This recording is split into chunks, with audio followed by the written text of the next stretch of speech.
ওই দিন খেলাধুলা করতেছে, তো আমি বাসা থেকে বের হয়ে দেখি যে ও নাই। তো আমি নর্মালি এখানে বাচ্চাদের সাথে খেলাধুলা করে, আশেপাশে পরিচিত লোকজন আছে তাদের বাসায় যায়, ছোটো ছোটো বাচ্চারা আছে তাদের সাথে খেলাধুলা করে। তো কিছু সময় যাওয়ার পরে দেখি পাই না ওকে। যতই খেলাধুলা করুক আধা ঘন্টা 1 ঘন্টা পর পর বাসা আসে, আবার বের হয়, বাচ্চা মানুষ। তো ওই দিন আর আসছে না। তখন আর সময় যেরকম করে গড়াচ্ছে আমাদের তো চিন্তা বাড়ছে বাচ্চাটা কোথায়। তো অনেক খোঁজাখুঁজি করছি, পাই না। তারপরে গেলাম থানায় গিয়া বললাম যে বিষয়টা এরকম বিষয় জানালাম। তো থানার পুলিশরা 2-1 দিন নিয়ে অনেক কিছু করলো, কিন্তু ওরকম ফলাফল পাচ্ছিলাম না। কিন্তু থানার যে তদন্তের যে দায়িত্ব ছিলেন উনি কিন্তু অনেক পরিশ্রম করছেন। কিন্তু উনি বললেন ভাই আমি একা পারবো না, এটা আমাকে। আমরা বললাম র্যাবকে দেন, র্যাবকে দিলেন। তো ওনার সাথে একসাথে হয়ে কাজ করা আমার মেয়েকে উদ্ধার করে আনলেন।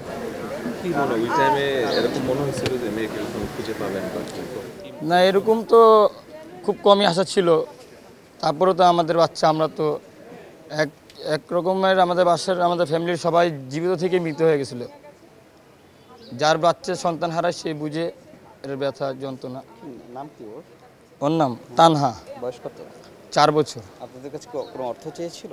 না, আমাদের কাছে কোনো ওরকম অর্থ চাই নাই, কিন্তু দরবেশে যে একজন ফোন দিছিল, কিন্তু উনি যে আমার মেয়েকে ওনারা নিছে এরকম কোনো কিছু আমাকে বলেও নাই, স্বীকারও করে নাই। উনি বলছে যে জিনের সেদিক থেকে আমার মেয়েকে এনে দিবে, এটা বলে টাকা নিছে। কিন্তু ওরকম পরিমাণও না। কত টাকা নিছে?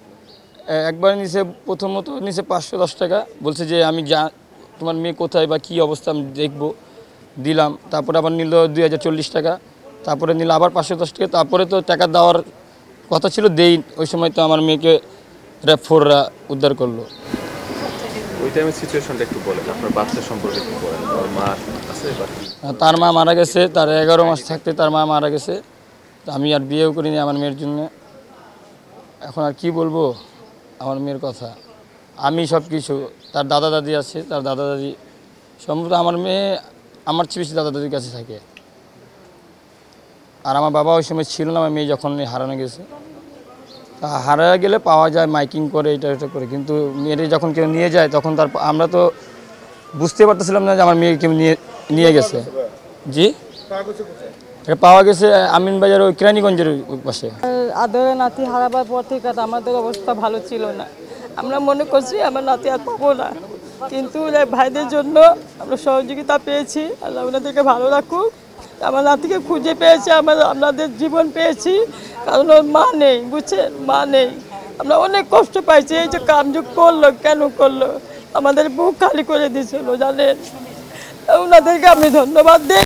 আল্লাহ ওনাদের যেমন সবসময় এভাবে কাম চালায় যাক, ধন্যবাদ। আর কিছু বলতে চাই না। সবশেষে ওই যে বেটা আমাদের ঘরের সামনে থেকে নিয়ে গেছে, আমরা সিসি ক্যামেরাতে দেখছি। আমরা তো জানি না যে কে নিয়ে গেছে।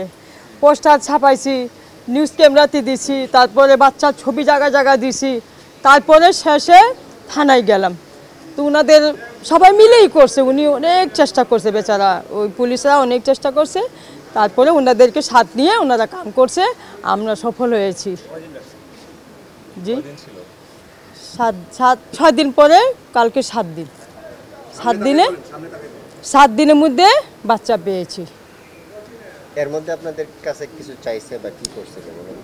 আমাদের কাছে চাইছে ওই যে প্রথমে বলছিল যে বাবা সেজে যে এত এই জিনিস আয়না দিবেন, আপনার বাচ্চাকে রাস্তার মধ্যে আমরা যেখান থেকে আনছি সেখানে ছেড়ে দিব।